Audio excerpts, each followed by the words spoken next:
नमस्कार, मैं doctor T M Omkar. ISRPC news में आपका स्वागत है।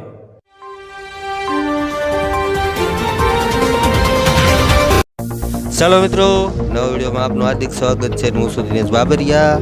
તો મિત્રો, પાલીતાણા ડોળી કામદાર યુનિયન દ્વારા પાલીતાણા નાયબ કલેક્ટરને આવેદનપત્ર પાઠવવામાં આવ્યું હતું।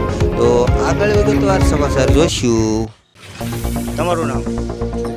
મારું નામ મંજીભાઈ વિઠ્ઠલભાઈ પાટડિયા, ડોળી મંડળના મંત્રી, ડોળી કામદાર યુનિયનના મંત્રી। આજે એક વર્ષથી વિરેજ ફૂલચંદ શેઠ છે તે અહીંયા પાલીતાણામાં આવી અને જૈન લોકોને ખોટા ભરમાવી રહ્યા છે અને ડોળીવાળામાં વિખવાદ કરાવી રહ્યા છે।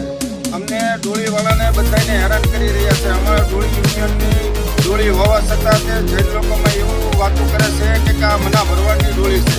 હવે અમારું યુનિયન જુદું છે, મના ભરવાડ તો ક્યાંય પણ નથી અને છતાંય તે એને પોતાની વાહવાહી કરવા માટે થઈને આવા બધા ખોટા વિખવાદો કરી રહ્યા છે અને જે ડોળીના ભાડા લે છે એ મંડળને હવે પોતે સહકાર આપે છે અને અમે ભાડા નથી આપતા, અમે ફ્રીમાં ડોળી આપી છે અમારું યુનિયન, એનો વિરોધ કરી રહ્યા છે ખોટા।